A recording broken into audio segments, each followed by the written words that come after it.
Yes,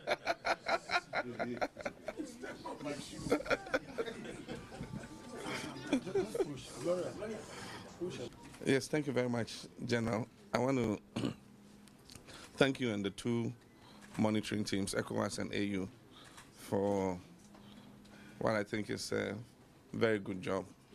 I don't think that they could have gotten a better person to lead these monitoring delegations than yourself. I mean, with so much experience under your sleeve internationally, I felt confident when I was told that you were head of the monitoring teams.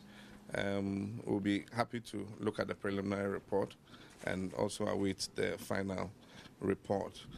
I think that relatively these elections have been successful and peaceful, and I'd like to thank all Ghanaians, for this success that we have achieved, especially considering that this is the first election in which we're using a biometric register with all those verification machines.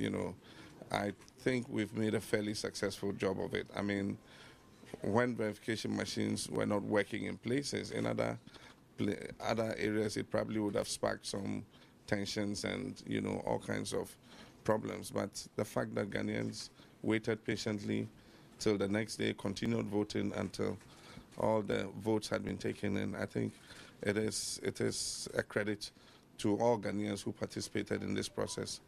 I also want to thank all the stakeholders, the other presidential candidates, and everybody for the cooperation that they have shown. We all will await peacefully the EC's verdict, and we will abide by whatever verdict the Electoral Commission gives.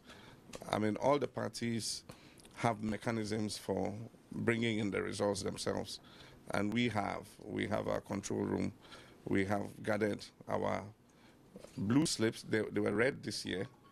The slips were red this year, from what I gather.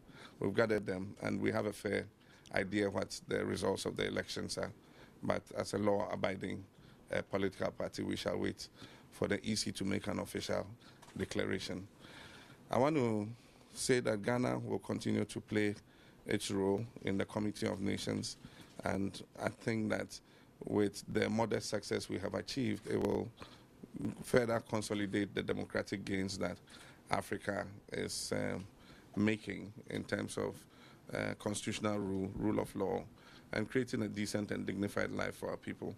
I believe that Africa's century has come, and African nations are going to rise to the occasion, and I think the next emerging countries are going to be coming from this continent, and we are very happy that General could have led this team.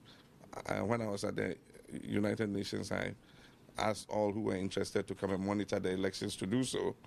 I'm very happy to note that some international organizations turned it down and said, I mean, Ghana was far along the road of democracy to be monitored, but I do think that when monitoring teams like yours come, it gives us a little reassurance that there's a neutral arbiter watching what is going on. And so I want to thank you for the job you've done, and we wish you a very safe journey back, and we'll await your final report. Thank you very much. It's over. You just said the